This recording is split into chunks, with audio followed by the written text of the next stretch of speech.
Ok, vamos dar início então à parte 2 da aula e vamos começar de uma passagem muito interessante do Leviatã, dessa parte 2 do livro, que é justamente uma comparação que o Hobbes faz entre os seres humanos e outros animais gregários, como abelhas e formigas. A questão que Hobbes coloca no início dessa parte é a seguinte, mas por que animais como as abelhas e as formigas são capazes de viver em sociedade sem nenhum poder coercitivo, com base numa espécie de concórdia, seguindo uma espécie de inclinação natural, sem nenhum tipo de sedição, não há revoluções, não há guerras internas, e o homem não é capaz de viver assim.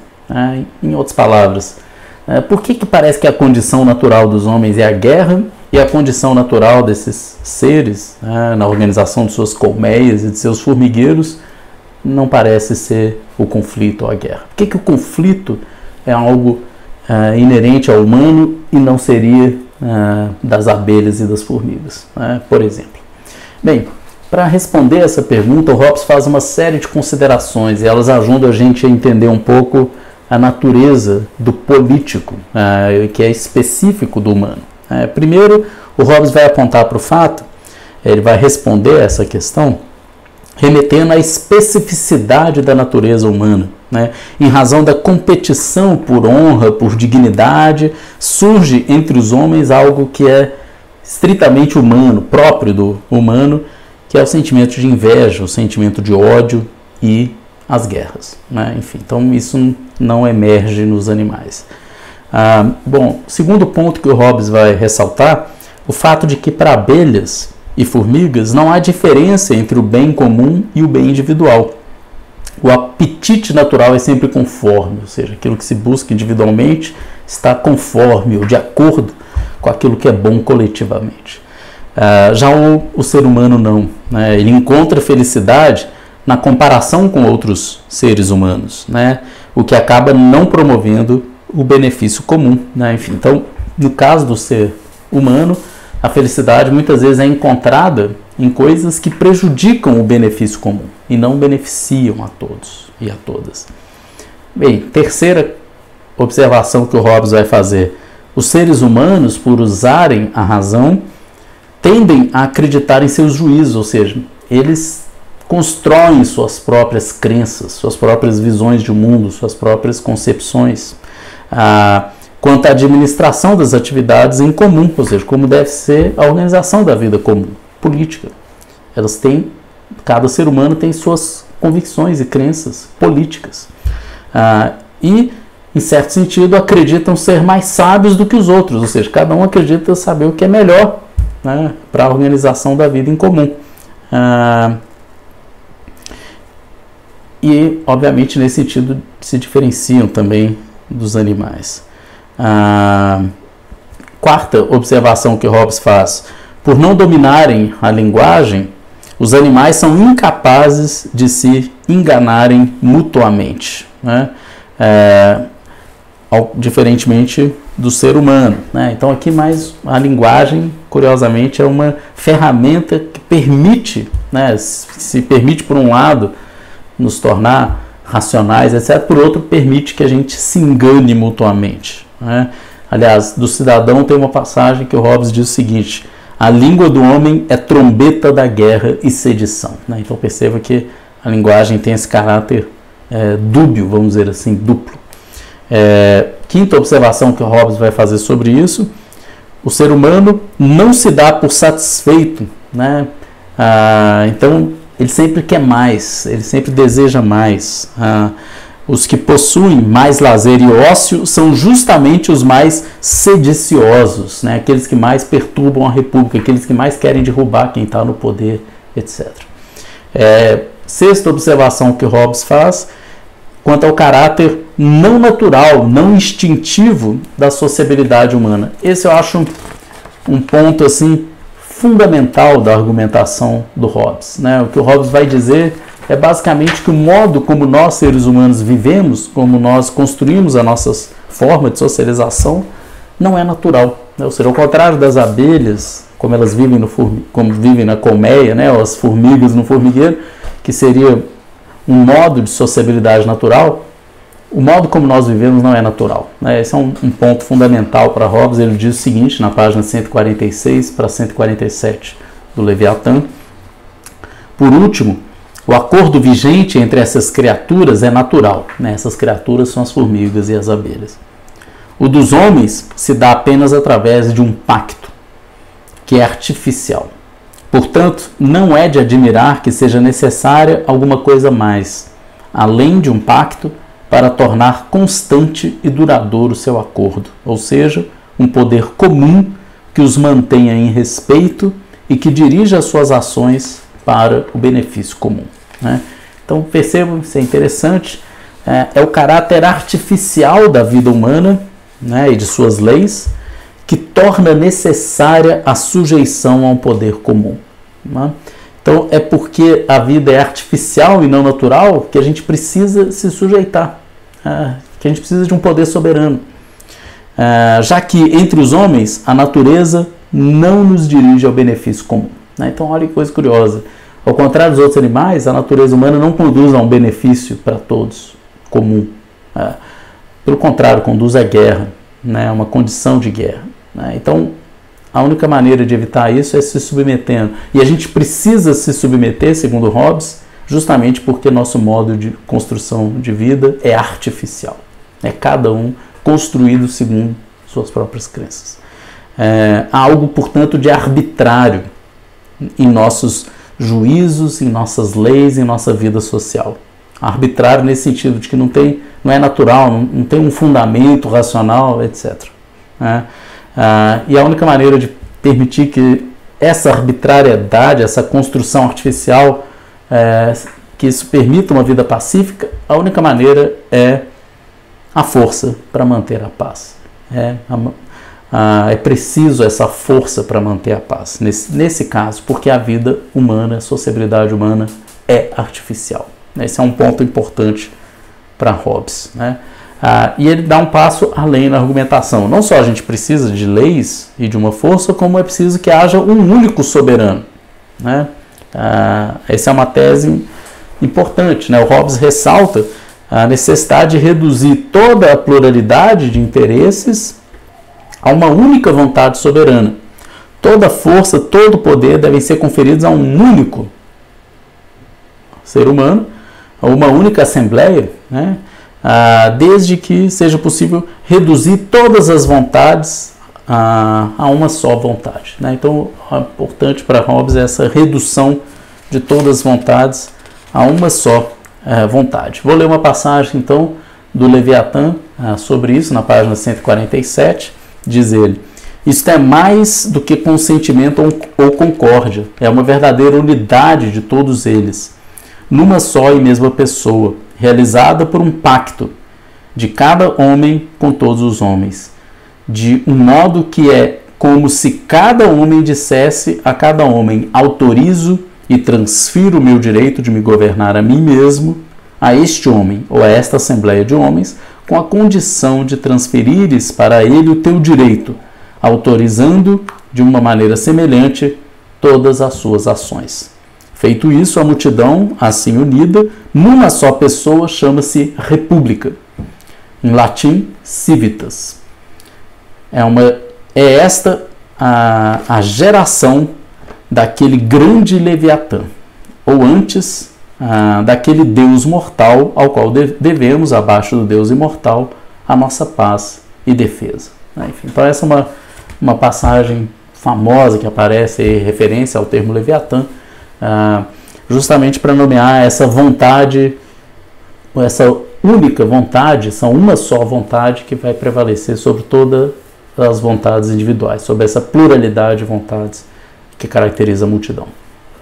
Bem, na sequência ainda, Hobbes vai dizer o seguinte: é nele, né, nesse poder, nessa única vontade constituída, é nele que consiste a essência da república,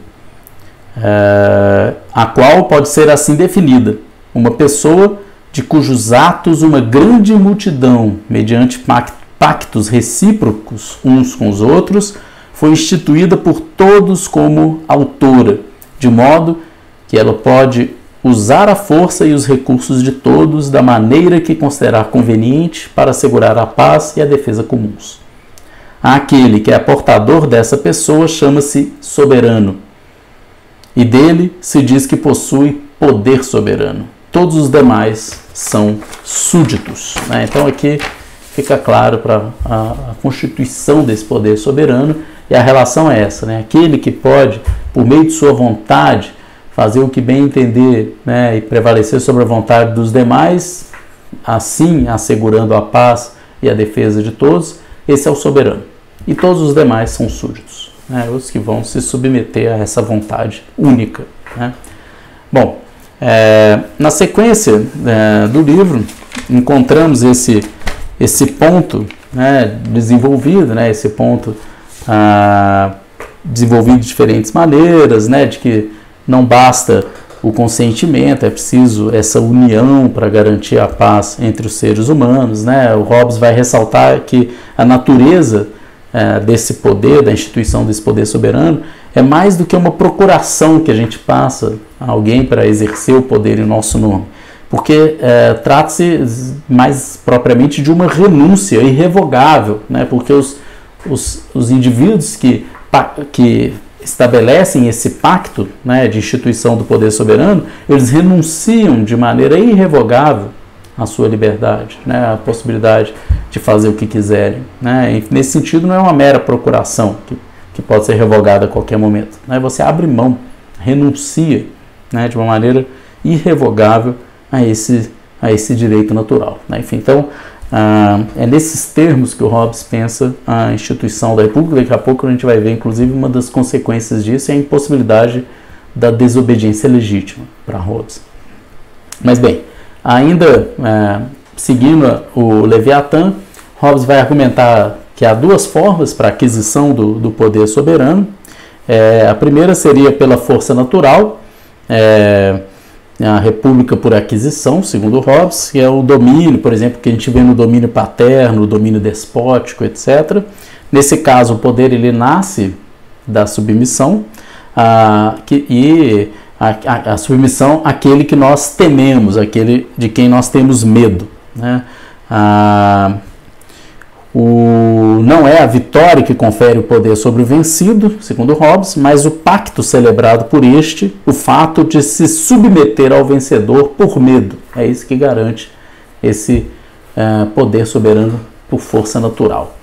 Já pelo consenso, o poder soberano é adquirido pelo consenso, é a república política ou instituição, quando os seres humanos voluntariamente concordam em se submeter a um poder soberano, né? A multidão concorda e pactua o direito de um homem, uma assembleia de homens, representar a todos, né?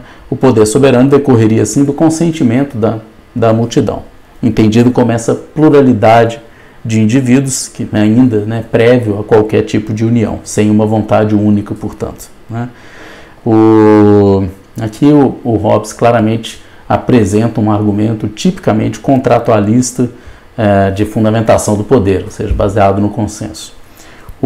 Uma vez instituído esse poder soberano, não podem mais os súditos, de maneira alguma, alterar a forma de governo ou renegar o soberano, né, voltando, de certa maneira, para usar a expressão do Hobbes, a confusão de uma multidão desunida, né. Isso não seria possível para Hobbes. Nada, né, em nenhuma situação justificaria para Hobbes a desobediência ao soberano, né? Absolutamente nada justifica a desobediência. Portanto, toda desobediência seria sempre injusta para Hobbes, né? Por exemplo, o pretexto de um pacto com Deus, né, também é rejeitado por Hobbes, né? Hobbes considera isso uma mentira evidente, além de um ato injusto, né?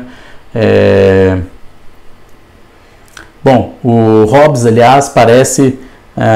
aqui tem um ponto importante, né? Nada justifica essa desobediência, né? E nesse ponto até o Hobbes ele se afasta de uma certa tradição justnaturalista de justificação do poder de resistência, por exemplo, em face a um governo injusto, tirânico, que fere direitos naturais. O Hobbes se afasta dessa tradição, e ele ele vê uma única exceção, né, para a possibilidade da desobediência, que é a única exceção que ele vislumbra é a autodefesa. Né? Ele inclui, né, ele faz uma análise muito curiosa do caso de condenação à morte, né, quando o soberano condena um súdito à morte, e o argumento do Hobbes nesse ponto é de que, de alguma maneira, esse seria o único direito natural, né, que existe, que permanece com o poder, mesmo com a instituição do poder soberano, é o direito de autodefesa ou de autopreservação. Né? O indivíduo ele não pode ser obrigado a renunciar à sua própria vida. Né? Esse é um ponto importante para Hobbes. Há uma correlação para Hobbes entre proteção e obediência. Se você está sendo condenado à morte, você não está sendo mais protegido e você não deve obediência. O soberano ele pode matar o súdito, perceba? Mas né, o súdito, ele pode também resistir a esse soberano, né, sem que cometa com essa resistência nenhuma injustiça. Porque nenhum dos dois está obrigado a renunciar ao direito que pretende. Nem o soberano tem que renunciar ao direito de condenar alguém à morte, e nem o súdito tem que aceitar a própria morte. Né? Enfim, então, a autopreservação, para Hobbes, seria o único direito natural no qual os súditos ao qual eles não renunciam. A gente renuncia a todos os direitos, tudo. A vontade do soberano pode tudo, inclusive condenar a gente à morte. Só que essa condenação a gente não é obrigado a obedecer. Né? Enfim, então, de certa maneira, uma vez condenado à morte, é como se a gente voltasse a um estado de guerra. Aí não há mais dever, de obediência. Eu posso resistir e eu posso estabelecer uma espécie de guerra contra o soberano. Só que, obviamente, o súdito em guerra contra o soberano, ele vai perder essa guerra, mas ele tem esse direito de guerra. Né? Há uma espécie de impossibilidade psicológica na argumentação que o Hobbes faz de exigir obediência nesse caso. Né? O homem não consegue deixar de se defender, essa que é a questão. Não consegue deixar de tentar se preservar, se proteger, manter sua vida. Né?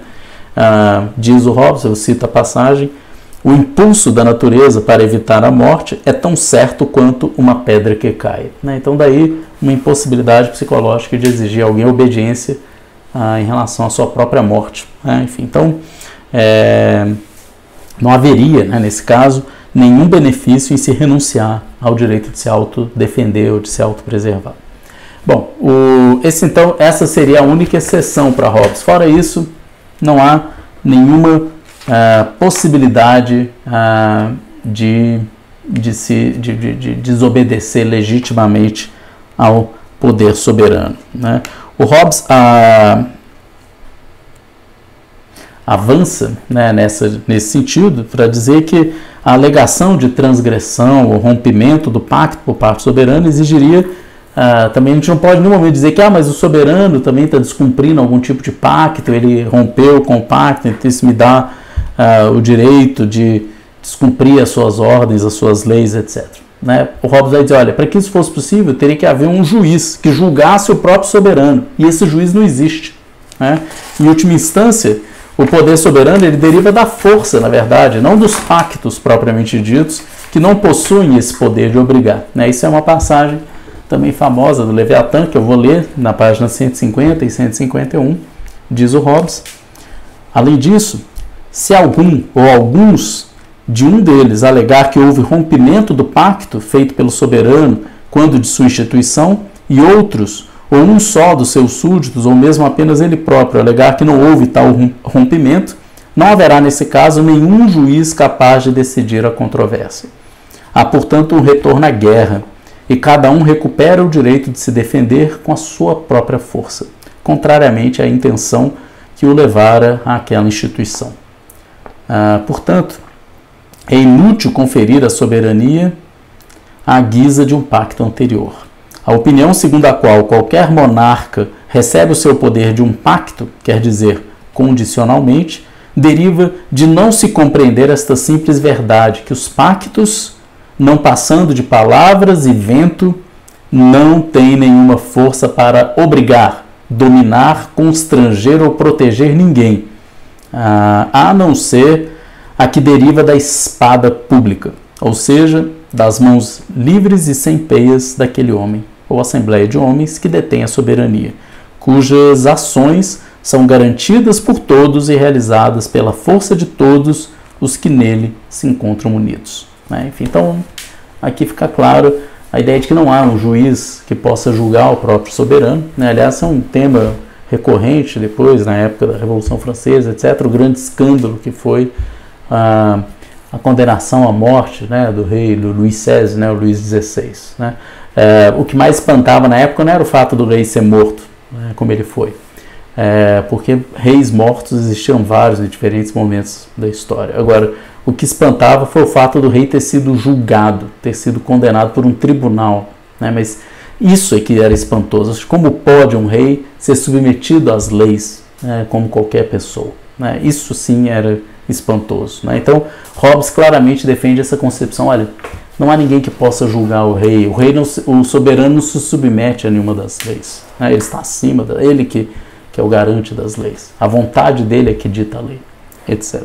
Enfim, então, não haveria possibilidade de você questionar o soberano por um eventual rompimento de pacto, porque quem poderia decidir se houve ou não é o próprio soberano. Não há ninguém que poderia julgar ele. E para além disso, não são os pactos que garantem o seu poder, é a força, como diz o Hobbes aqui. Mesmo os que discordaram da escolha do soberano, que não queriam, também se submetem ao seu poder. O simples fato de participar da Assembleia, mesmo que você seja um voto vencido, te submete às decisões daquele grupo, a decisão da maioria. Qualquer recusa e desobediência, portanto, será injusta, mesmo que você não tenha, mesmo que você tenha sido voto vencido quando a constituição daquele poder. Por fim, o argumento do Hobbes é isso. Nenhuma decisão do soberano pode ser acusada de injusta. Não é possível esse tipo de questionamento da decisão soberana. Não cabe qualquer punição ao soberano por parte dos súditos. Aquele que se queixar de algum dano causado pelo soberano estará se queixando daquilo que ele próprio é autor, acusando, portanto, a si próprio. Enfim, então, tendo em vista ainda esse direito que os soberanos teriam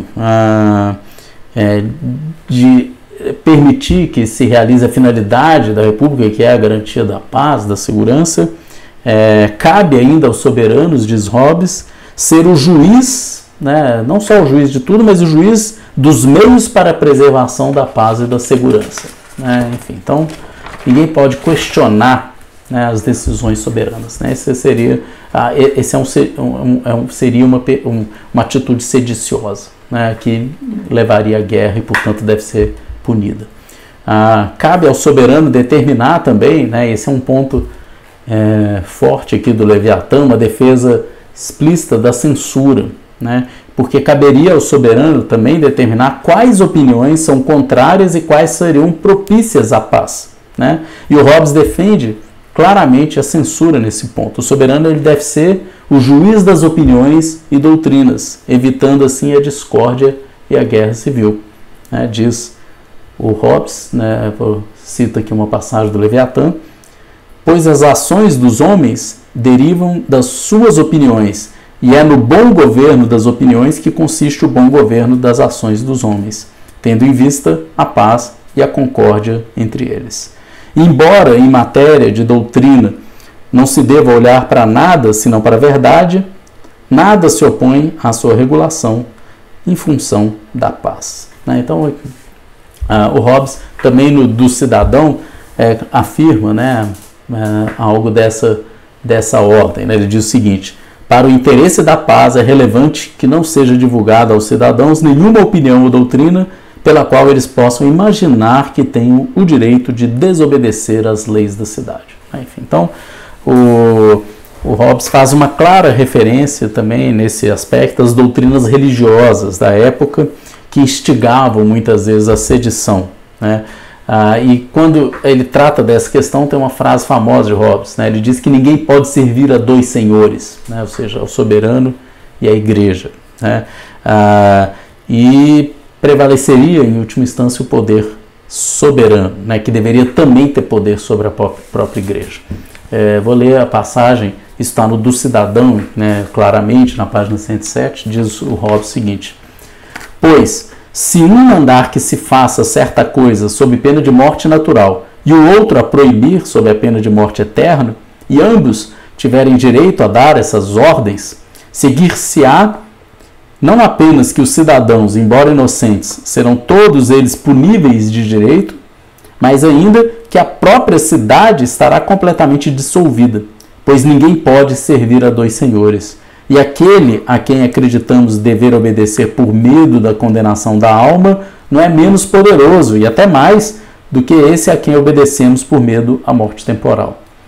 Conclui-se disso que a pessoa, homem ou assembleia, a corte, a quem a cidade conferiu o poder supremo, tem também o direito de julgar que opiniões e doutrinas são inimigas da paz e o de proibir que sejam ensinadas. Enfim, em suma, o poder de exercer uma censura sobre ideias, sobre o pensamento, sobre o que pode ser dito.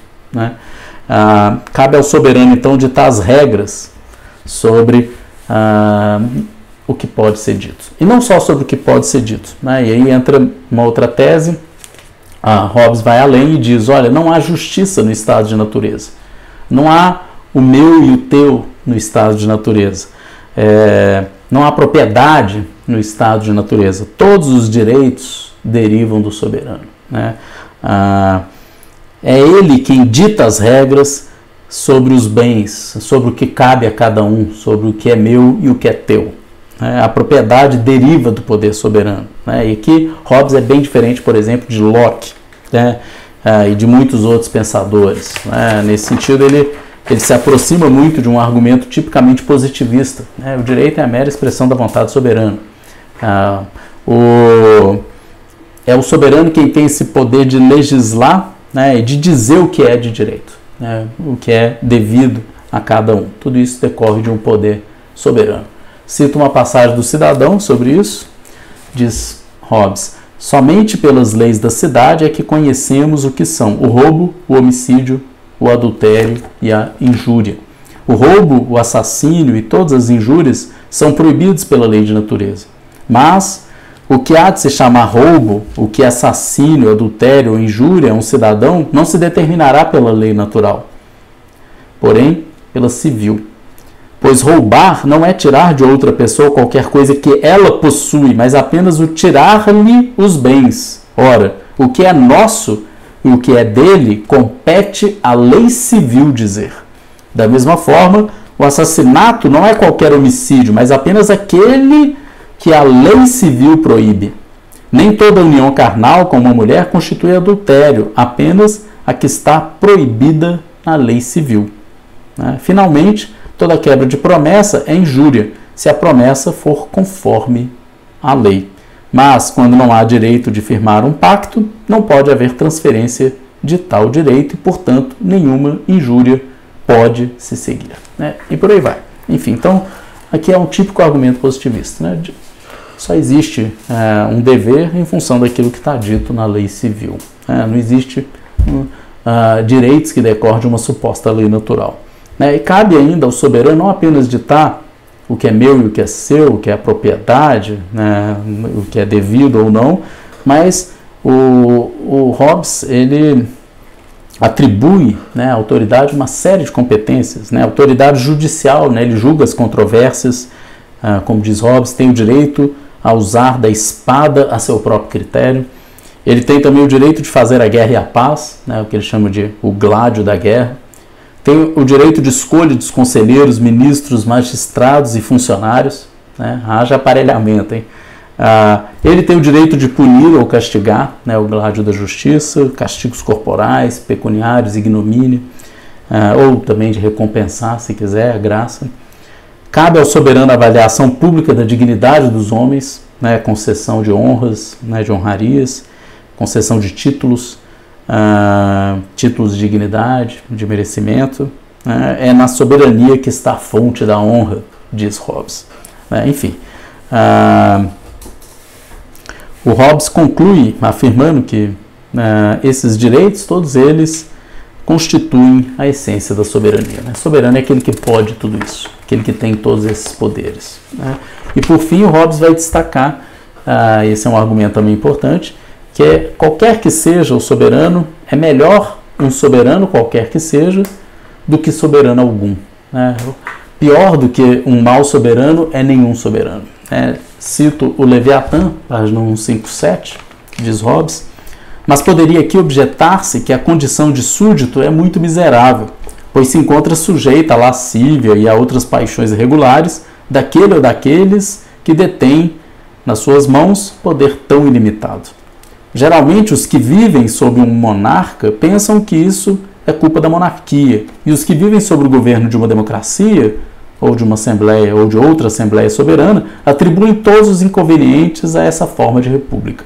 Ora, o poder é sempre o mesmo, sob todas as formas, se estas forem suficientemente perfeitas para proteger os súditos. E isso sem levar em conta que o estado do homem nunca pode deixar de ter uma ou outra incomodidade, e que a maior que é possível cair sobre o povo em geral, ou qualquer forma de governo, é de pouca monta quando comparada com as misérias e horríveis calamidades que acompanham a guerra civil, ou aquela condição dissoluta de homens sem senhor, sem sujeição às leis e a um poder coercitivo capaz de atar as suas mãos, impedindo a rapina e a vingança, né? Bom, interessante essa passagem, né? Primeiro, o homem sempre reclama do governo que tem. Isso vale para qualquer governo, diz Hobbes. Pode ser a monarquia, a democracia, pode ser qualquer um. Ele vai sempre reclamar do governo que tem. Na monarquia, ele vai sonhar com a democracia. Na democracia, ele vai sonhar com a monarquia. E por aí vai, né? A grama do vizinho é sempre mais verde, digamos assim, né? O Hobbes reforça aqui o irracionalismo na base da fundamentação do poder soberano, né? Diz o Hobbes, é uma espécie de posição voluntarista, né? Como a gente diz na teoria do direito. Qualquer norma pode ser direito. Qualquer expressão de uma vontade, qualquer comando pode ser direito. Não há nenhum critério de correção material, né? Ou seja, que diga o que pode ser direito e o que não pode. Qualquer expressão de uma vontade pode valer como direito, né? E o Hobbes vai reforçar esse ponto também em outros momentos, né? Enfim, ele enfatiza o Hobbes justamente ainda nessa passagem, né, a ideia de que viver sem um poder soberano, né, sem um senhor, sem uma sujeição às leis, sem um poder coercitivo, é a maior, a mais horrível das calamidades, que é muito superior, segundo Hobbes, a um mau governo, a um mau soberano, né? Na sequência, Hobbes ainda diz o seguinte, né, no Leviatã: embora seja possível imaginar, esse aqui é uma passagem posterior do Leviatã, mas eu vou citar aqui porque exemplifica esse ponto. Diz ele: embora seja possível imaginar muitas más consequências de um poder tão ilimitado, ainda assim as consequências da falta dele, isto é, da guerra perpétua de todos os homens com seus semelhantes, são muito piores. Nesta vida, a condição ao homem jamais poderá deixar de ser de ter alguns inconvenientes, a não ser o que resulta da desobediência dos súditos e o rompimento daqueles pactos a que a República deve a sua existência, né? Enfim, então, para Hobbes, o maior dos males, com certeza, é a guerra civil, é a sedição, é a perda do poder soberano, é colocar por terra esse poder regido por leis. E por fim, né, para finalizar essa aula, o argumento do Hobbes final é de que falta aos seres humanos um olhar de maior alcance, né, ver mais longe. A gente tende a ver tudo muito próximo, muito curto, né, muito de imediato, muito imediatista, né, enfim. E é típico do sábio justamente aquele que vê melhor e vê mais longe. Essa é a imagem do sábio desde a antiguidade, né? Aquele que é capaz de perceber, na ótica do Hobbes agora, ele é capaz de perceber que a submissão ao soberano é o preço que se paga para evitar as misérias de uma guerra sem fim, né? Então essa seria a mensagem hobbesiana, né? Na página 158 ele diz o seguinte: porque todos os homens são dotados por natureza de grandes lentes de aumento, ou seja, as paixões e o amor próprio, através das quais todo pequeno pagamento aparece como um imenso agravo.